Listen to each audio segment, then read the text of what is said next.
Todos podem se assentar? Nosso tema hoje é uma indagação: justiça própria ou misericórdia de Deus? Para quem não sabe, misericórdia é uma palavra composta. Córdia é coração. Então, o coração vai até a miséria.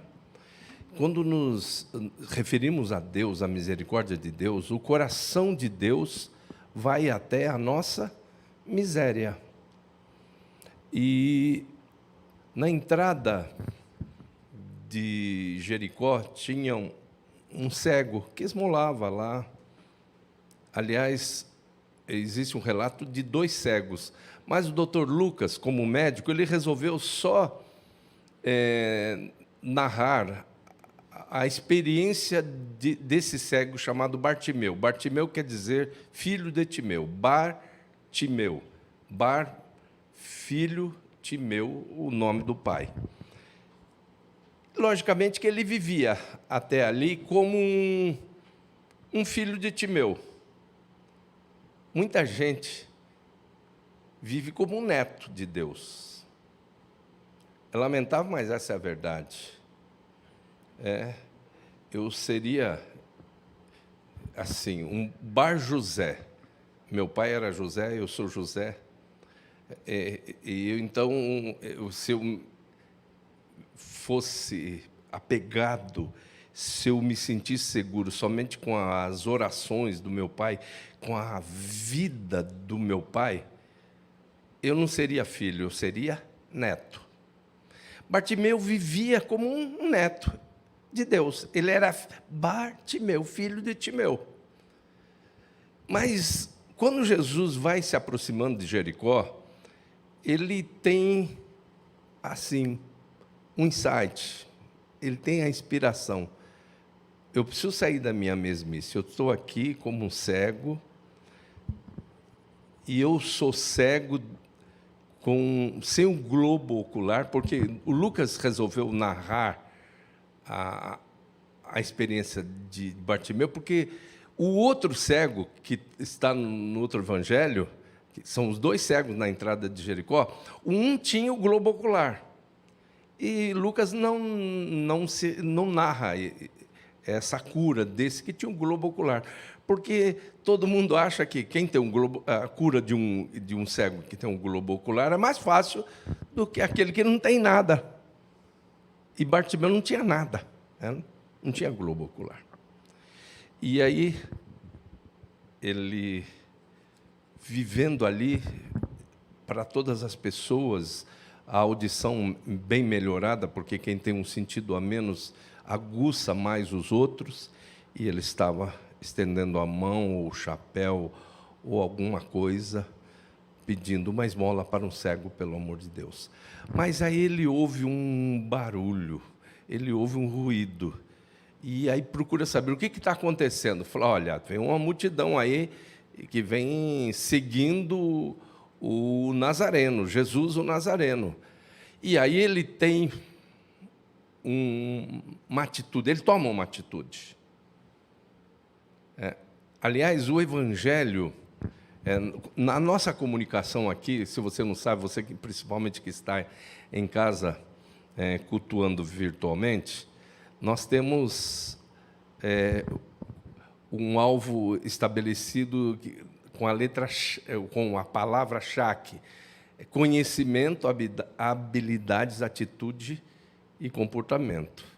Então, o que o Evangelho ele quer é exatamente uma reação positiva, que as pessoas tomem uma atitude. A chegada de Jesus tem que fazer as pessoas tomarem uma atitude.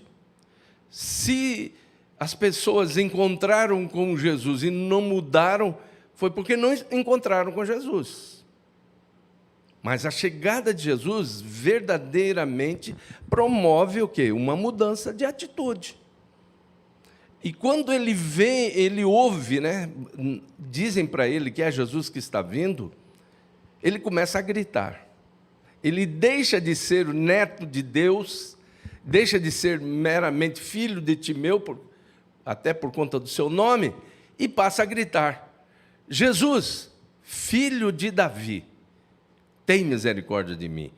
E aí ele começa a gritar e as pessoas: cala sua boca, você está atrapalhando, você está tumultuando o ambiente, ele está vindo aí, é necessário uma atitude solene diante dele, para de gritar. E ele não deu bola para a torcida e continuou gritando: filho de Davi, tem misericórdia de mim. E aí Jesus, quando se aproxima, pede, melhor dizendo, que o tragam. E aquelas pessoas, os seus assessores, aquelas pessoas que estavam mais próximas dele, os discípulos, trazem. E aí Jesus faz uma pergunta: que queres que eu te faça? E é lógico que muita gente hoje, nessa geração do fast food, a geração do delivery, que quer tudo em cima da hora, que acha que Deus tem que resolver os problemas dele do dia para a noite, ou em 28 minutos, como era a proposta do Habib's. Uma geração como essa é dizer o seguinte: espera aí, que negócio é esse? Se você não sabe que eu quero ficar,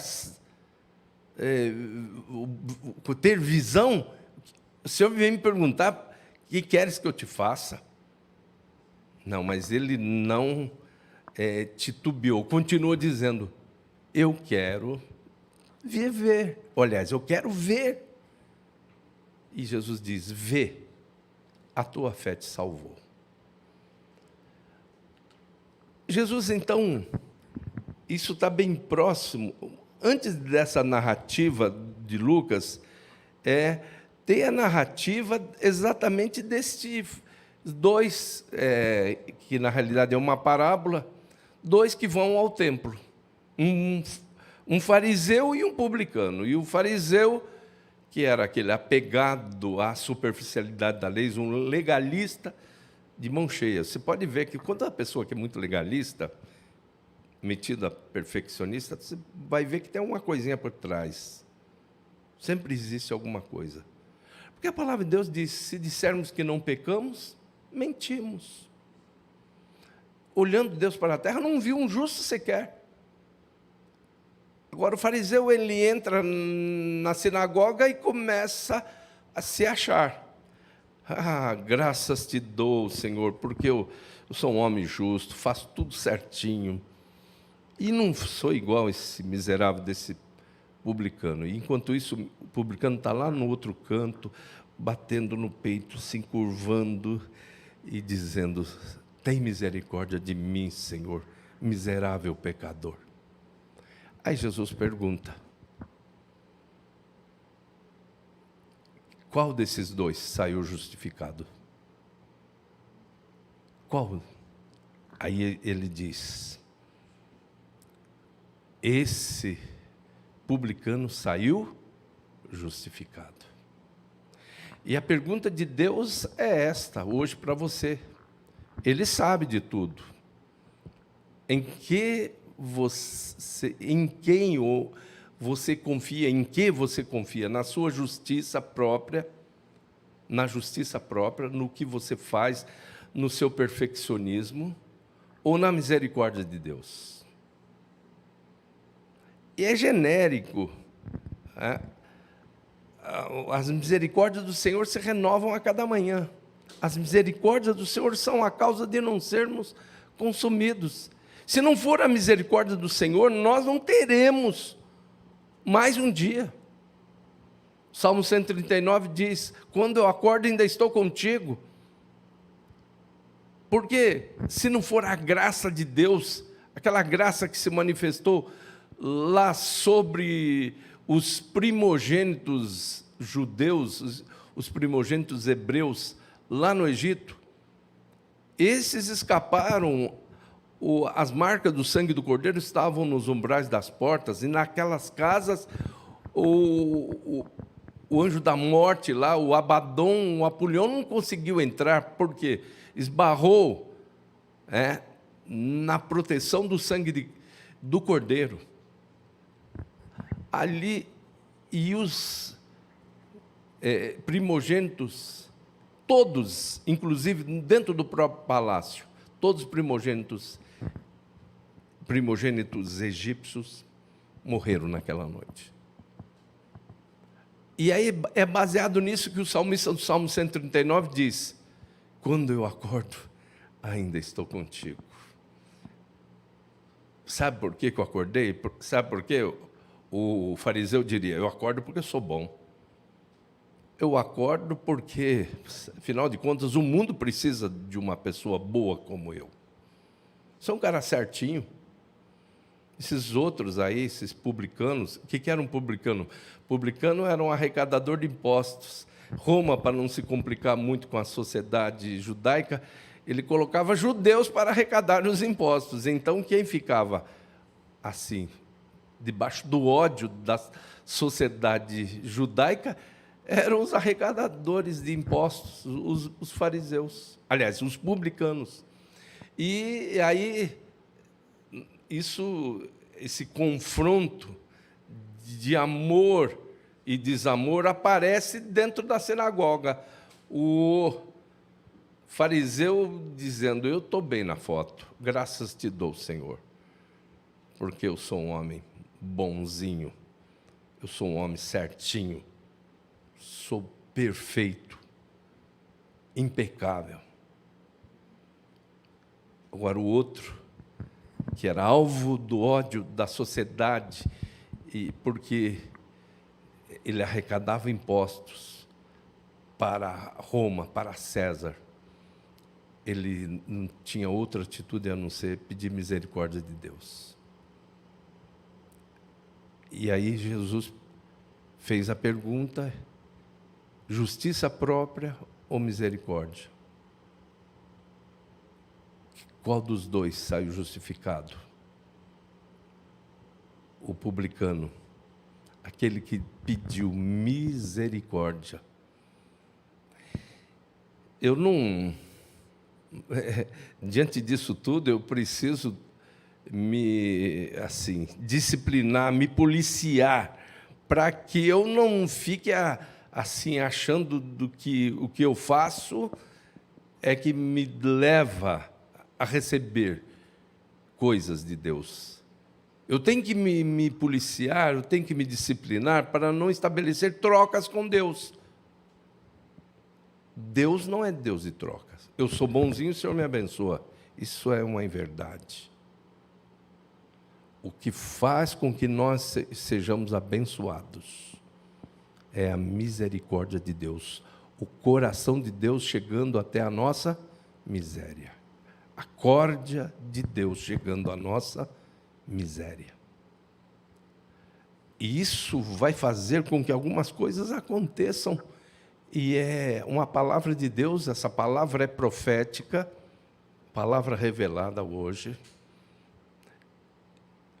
que muitas pessoas vão ser surpreendidas quando notarem determinadas pessoas que eram até desprezadas pela sociedade. A palavra de Deus diz que o Senhor tira a pessoa do monturo, lá do lixão, e a faz se assentar com os príncipes. Deus faz isso. Jesus conta uma parábola dos trabalhadores das diversas horas, um grande empregador, um dono de uma fazenda. Ele começa a empregar e ele começou a estabelecer o preço da diária para cada um que vinha trabalhar. E as pessoas foram chegando, e foi chegando gente lá na chamada 1ª hora.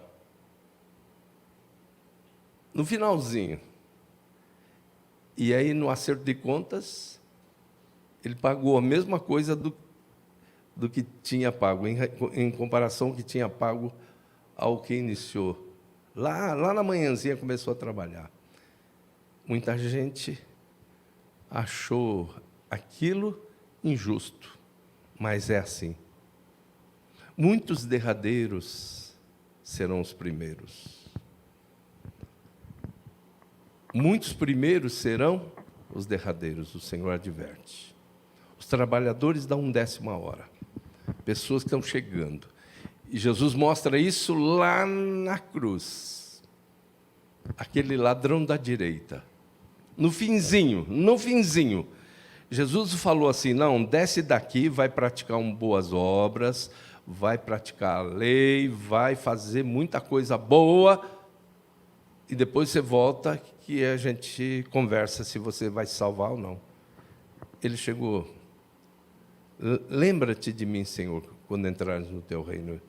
Ele fala para Jesus, e Jesus diz, em verdade te digo hoje, estarás comigo no paraíso. É assim, porque não é justiça própria, é misericórdia de Deus. E aí dá para ficar mais aliviado, se você se baseia, ou você tem a sua segurança na justiça, no fato de você ser bonzinho, você, nessa noite, está sendo convidado pelo Espírito Santo a cair com o rosto no chão e clamar pela misericórdia de Deus. Amém? Vamos ficar em pé, vamos cantar?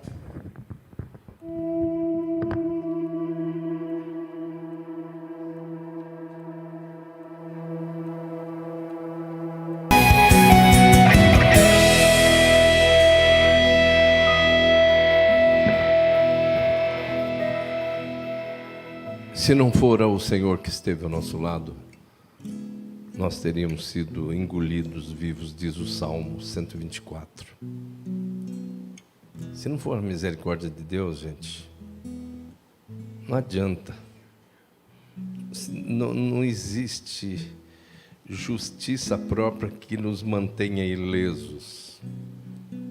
Você pode até contratar, talvez, algumas pessoas para sua segurança. Você pode até pensar que vai levar alguma coisa consigo lá dentro do caixão, mas não vai levar nada. No caixão só vai caber você. E se a misericórdia de Deus tiver sido a base da sua vida, você pode entender que lá no caixão você estará apenas dormindo. É como o Senhor disse em relação a Lázaro. Lázaro, nosso amigo, dorme. Vou despertá-lo do sono. Então, misericórdia é o que nos mantém vivos. Não adianta ter, não adianta estar. Você precisa ser alvo da misericórdia de Deus. Então, baseado nisso, você não vai mais estabelecer trocas com Deus. Eu vou ser bonzinho e vou trocar isso com Deus. Não adianta. Ser bonzinho é efeito, não é causa. Obras não salvam, mas obras são o retrato da vida de um salvo. Então, nós não somos salvos pelas obras, mas para as obras. Não coloque isso antes, nunca, na sua vida, porque você está no caminho errado. Está no caminho equivocado. Não procure Deus somente quando você estiver fazendo só coisinhas boas, não. Não é assim. Venha do jeito que você está e Deus vai produzir na sua vida um estilo, assim, naquele raciocínio desenvolvido, A vereda do justo é como a luz da aurora que vai brilhando mais e mais até ser dia perfeito. Nós estamos em construção, todos nós estamos em construção, todos nós deveríamos ter uma plaquinha aqui, ó, em construção. E todos nós, alvos da misericórdia de Deus. Então, nesse instante nós vamos orar, e aí você aí em casa, vocês, todos nós que estamos aqui nessa nave de templo, vamos falar com Deus seriamente, para que, se em algum instante nós fomos arrogantes, lançando em rosto para o Senhor ou ao Senhor, a nossa justiça, as nossas boas obras, que o Senhor entenda, que o Senhor nos perdoe e que sejamos para sempre alvos da misericórdia do Deus Todo-Poderoso. Senhor, acabamos de refletir sobre a Tua palavra, ela é realmente um redirecionamento na vida de muitas pessoas que vivem baseadas na justiça, que praticam, naquilo que fazem, naquilo que julgam ser certo, mas o Teu Espírito Santo nos falou nesta noite que realmente está bem diante do Senhor aquele que clama pela misericórdia. Ó Deus, nós podemos clamar nessa noite: Jesus, filho de Davi, tem misericórdia de nós. Nós podemos clamar: Cristo, filho do Deus vivo, tem misericórdia de nós. Que a Tua misericórdia nos faça pessoas não somente abençoadas, mas pessoas abençoadoras. Que nossa salvação ela esteja realmente baseada nos méritos do Senhor Jesus Cristo e não nos nossos. Que haja nessa noite uma compreensão perfeita a esse respeito. Nós oramos em nome de Jesus e para a glória de Jesus dizemos amém. Graças a Deus. Nós vamos